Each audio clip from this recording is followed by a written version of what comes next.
جنہوں نے شعیب کی دعوت کو ٹھکرا دیا، اللہ نے ان کے اوپر دنیا میں چنگھاڑ کو مسلط کیا اور آخرت میں ان کے لیے دردناک عذابوں کو تیار کر دیا۔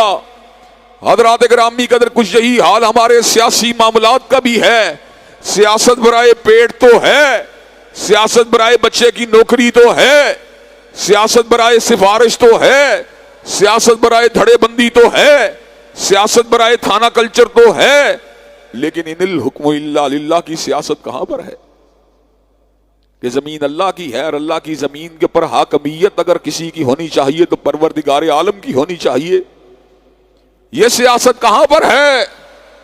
نہ مسلم لیگ کے پاس ہے، نہ تحریک انصاف کے پاس ہے، نہ پیپل پارٹی کے پاس ہے۔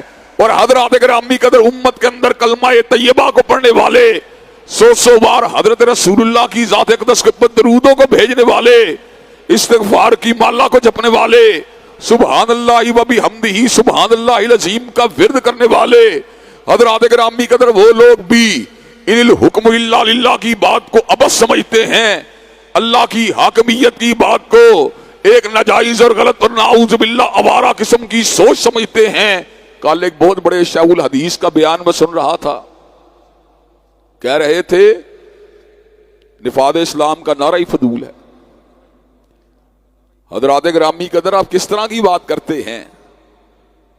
نفاذ اسلام کا نعرہ فضول کے ترجمے دو ہیں، وقت بدل گیا ہے اس لیے ہمیں اسلام کے نفاذ کی ضرورت نہیں۔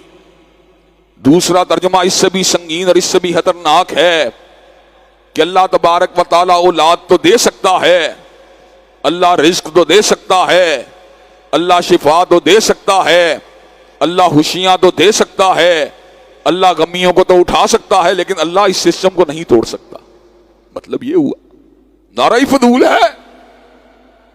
نعرہ فضول کا مطلب یہ ہے کہ اللہ تعالیٰ کی طاقتیں اسٹیبلشمنٹ کی طاقت کے مقابلے میں کمزور ہے، اللہ کی طاقت مسلم لیگ کی طاقت کے مقابلے میں کمزور ہے، اللہ